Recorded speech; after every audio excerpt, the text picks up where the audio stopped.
Hey, good morning, everyone. Hope you're all doing well. It is 7 a.m.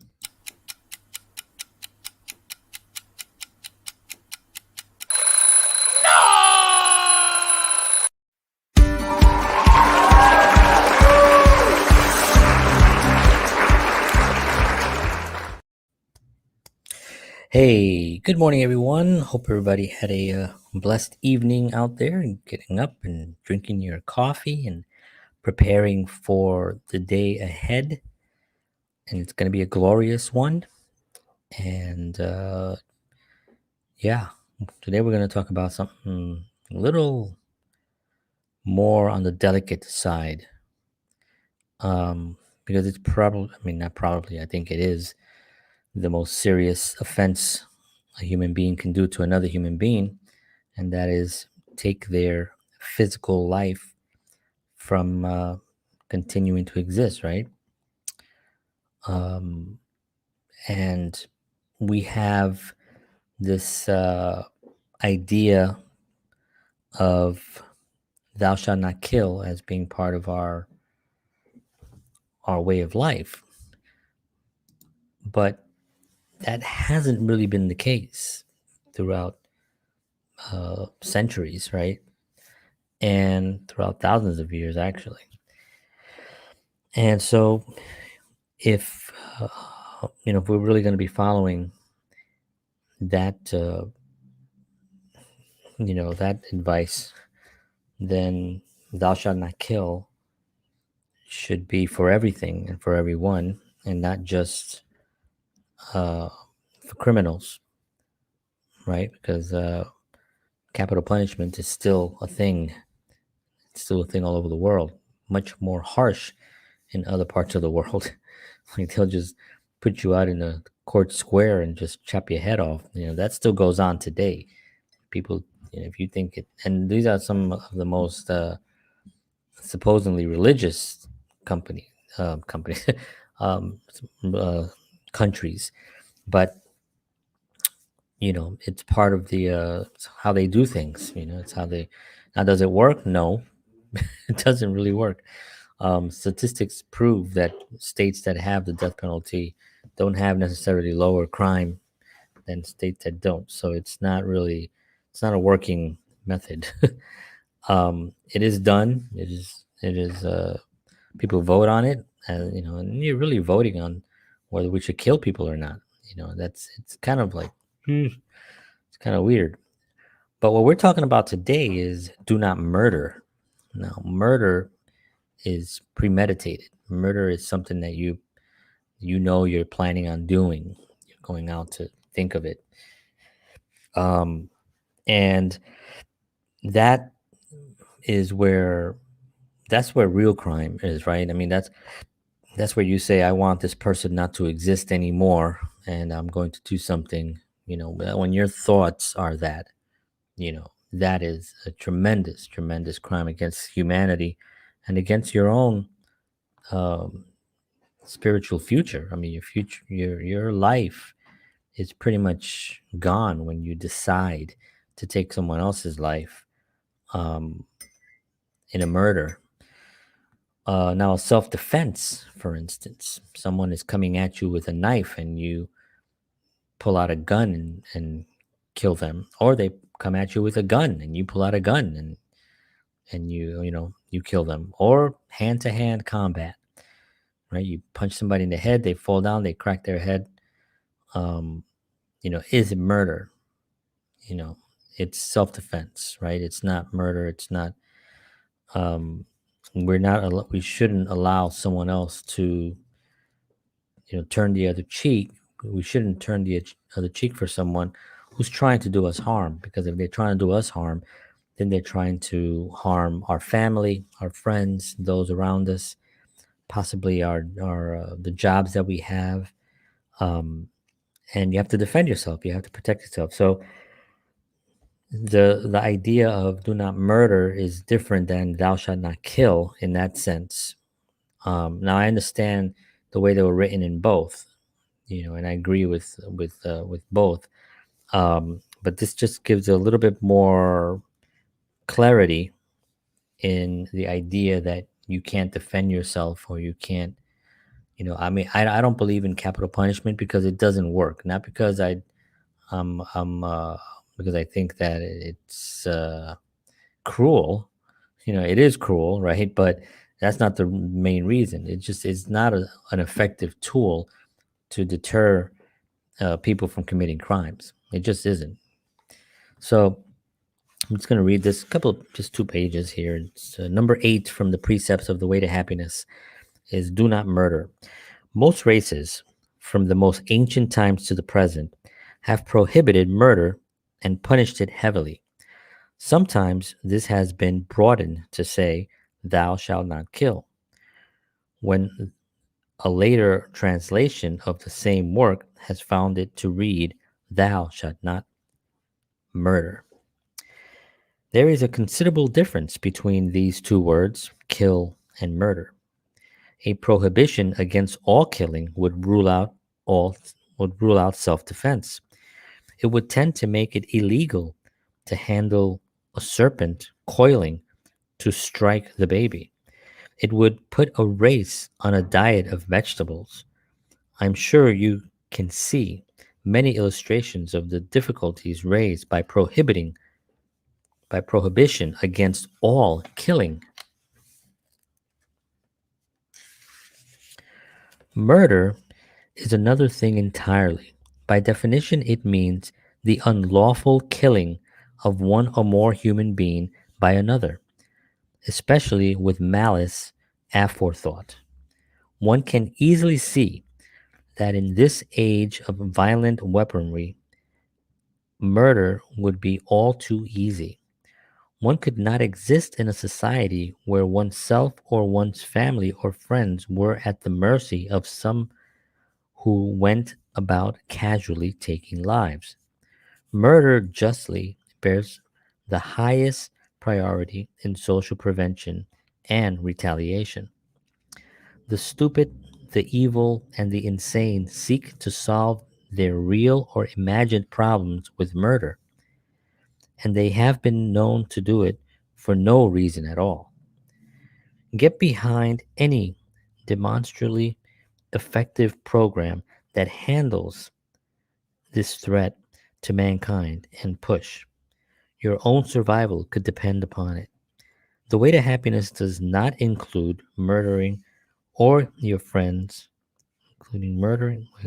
The way to happiness does not include murdering or your friends or your family or yourself being murdered. So, such a gruesome subject, right, to talk about or to think about.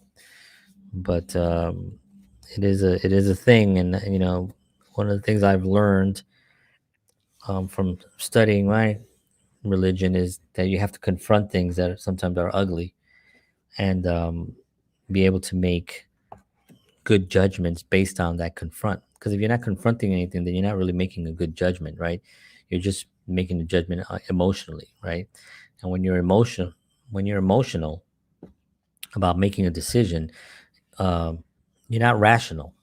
That's why road rage is such a thing, right? People driving their car and somebody cuts them over, right? And they bash the other car, or they pull out a gun, or they get out of the car with a bat.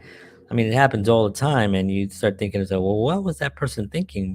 My lord, you're just going somewhere. You don't even know this person, because there's no rationality to their behavior, because they've reached a point where um, being rational is out the window, and they basically make their judgment based on anger. And it happens for a lot of different things, right? People break up, marriages break up for anger, for silly things, right? Things that weren't really that big of a deal when you really think about it.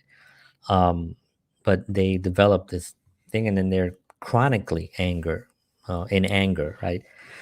And when you're consistently in anger, you know um, the decisions that you make are based emotionally constantly. So you're going to make bad decisions all the time. Your mind is going to trick you to think, why should I do this? Oh, I don't know I don't even care. and then you make the wrong decision, right? It's very, very rare that an angry person succeeds in life. It just is. Not saying it hasn't happened and that there aren't people that are angry and, you know, successful, but it's very rare. Very, very rare. And you also have to look at somebody who's psychotic, really. There could be somebody who's actually psychotic who may be look like they're angry, but or maybe they look they're not angry, but they have really just malintent against humanity, and they walk around smiling, saying, "Hey, everything is fine," but they're actually psychotic. But they fooled, and people have gotten into high power positions who are actually psychotic, and you can see that by the characteristics of what they say and what they do. They have specific characteristics, and when you take out, there's 12 of them, and when you look at them and you see if they have a majority of those 12, they're cuckoo. Um, and those are the most dangerous people to society. So okay, so we're talking about murder, right? Now I grew up in the South Bronx, where by the age of about 15, 16 years old, I had actually witnessed murders, right? Unfortunately, right? Not unfortunately for me, unfortunately for those individuals. Um, but when you see someone's life being taken from them in front of you, violently too, not I mean, just the most horrific violence you can imagine. Um, it becomes part of. You can't sleep. First of all, you can't sleep for at least a month. You're constantly just running that same thing in your head, especially if you were sort of in the vicinity of that happening, a little too close, right? It becomes extremely, extremely debilitating to a teenager and to anybody. But what it also does is to the others that I was aware enough, and I was raised by loving people that I knew that killing was wrong, right? I knew murder was wrong. I knew that it was just the wrong thing. But what happens to others that are not as aware, awareness level is lower. Maybe they didn't have the same upbringing. They weren't supported. They weren't loved and cherished. Um, their awareness level does not really view murder as a bad thing. They view it as a way of life. It's actually what you do to protect your turf, to protect your property, to protect your girl, to protect your money, even your family, right? People go out and they kill someone else who disrespected their family, right? This is a thing, right? And so then murder becomes not the horrific crime that it is. It becomes a handling it becomes a solution to something. Now, again, we were talking about psychotics and we're talking about angry people, right? Somebody can be tremendously angry and drop to a point where they do something horrible, like killing someone, right? um, and then there's psychotics that are just chronically in a low tone level where they just walk around all day wanting to kill everyone, basically, right? And you can't get in their way, and that's a psychotic, right?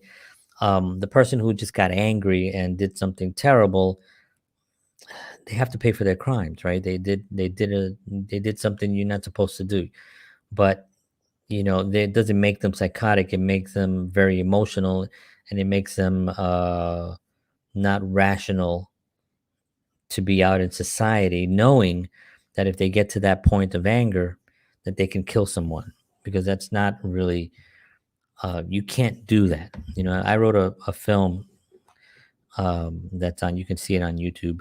It's called Stabbed, and in there, um, one of the lines was that in the film you can see it's about two women talking about the girls, one of the women's sister stabbing her husband because she caught him cheating. So they're having a conversation about this other woman who did this, who stabbed her husband. Didn't kill him, but stabbed him.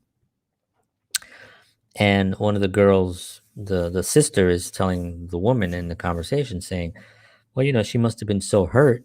It happens."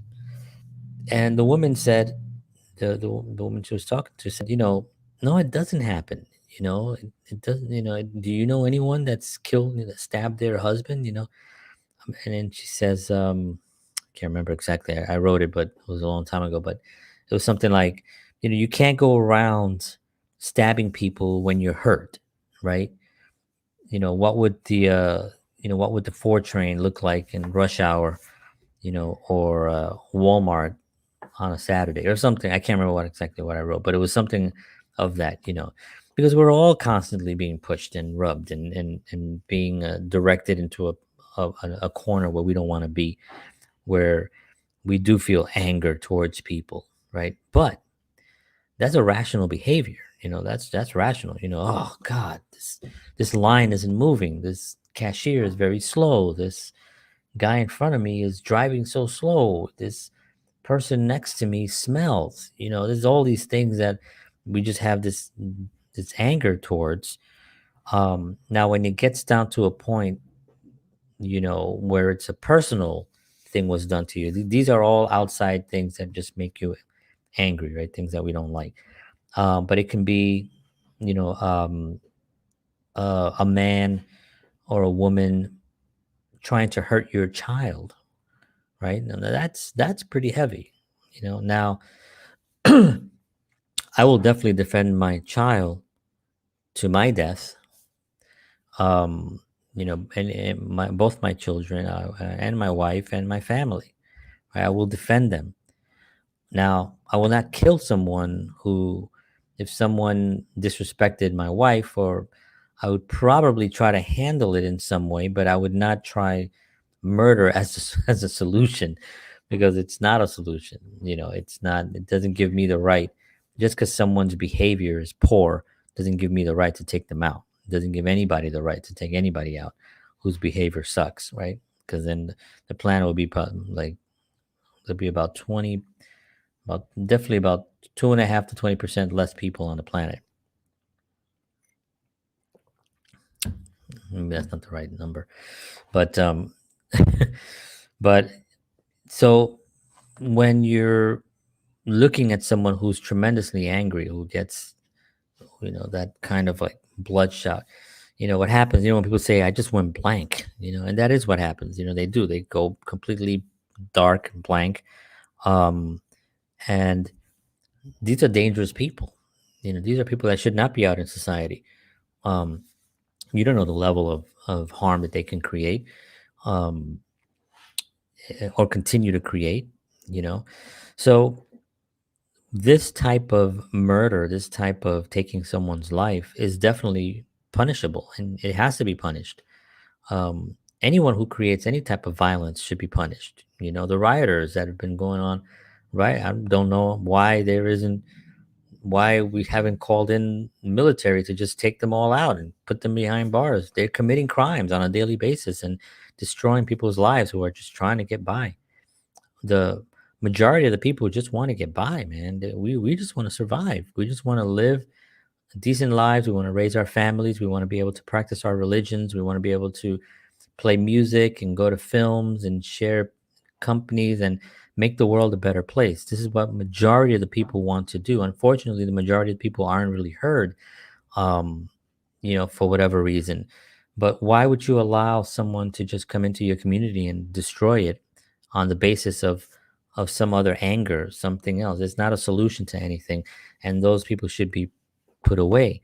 Not to mention that they've been, at least I think it was last time I heard, was about 17 people were killed during all these rioters, um, including a police officer that was shot in cold blood.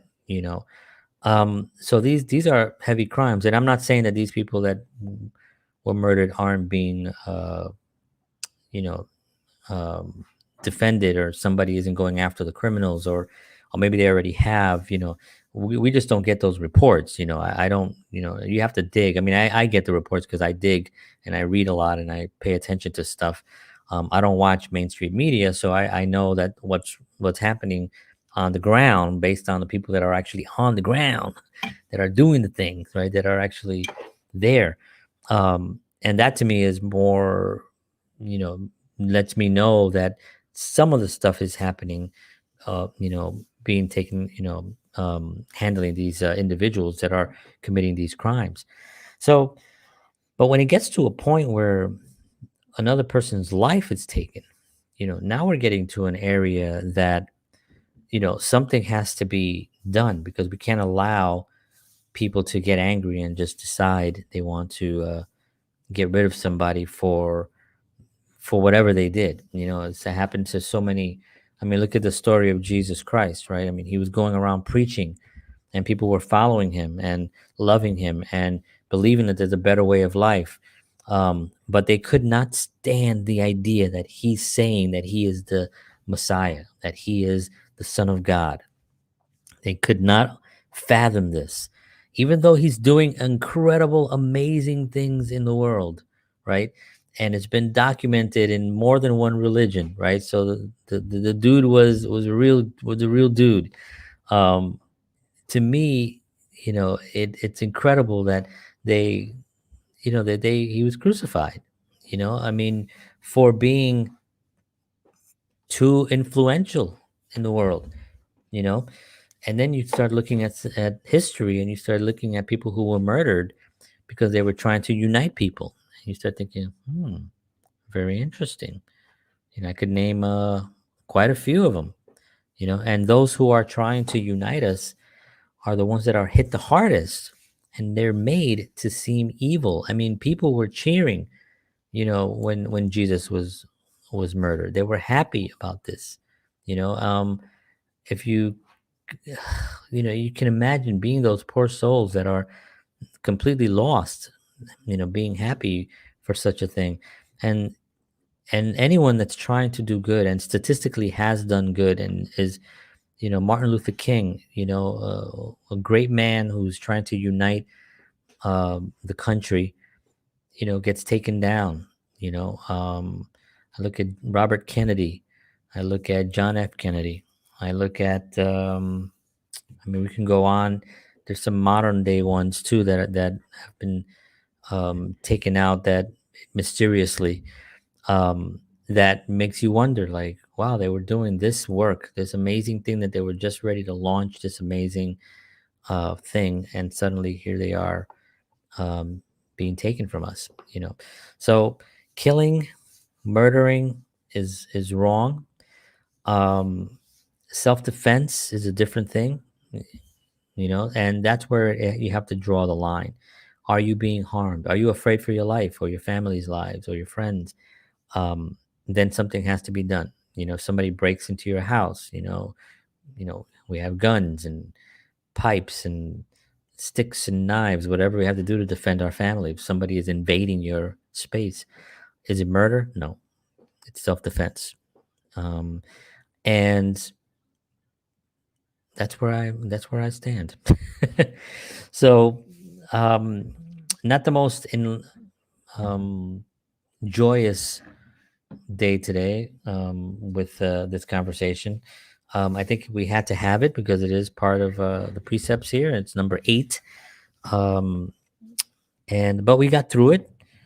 If anybody has any disagreements on that, I can't imagine why somebody would have a disagreement. I think it's okay that we murder people, especially if they piss me off, man. You pissing me off? Don't be pissing me off, man. I murdered 4 people last week. You know why? Because they pissed me off. That is not okay. So here we go. Tomorrow, number 9. Don't do anything illegal. Now it says illegal. This is an interesting one too, from where I grew up. I have a few stories on that are going to be really interesting about um, doing things illegal, that are illegal. Um, It happens everywhere. It happens in the highest governments to the ghettos of our across the country, um, and it's a problem. So we're gonna address that tomorrow. I'll give my 2 cents. You can always feel free to join me at a later date.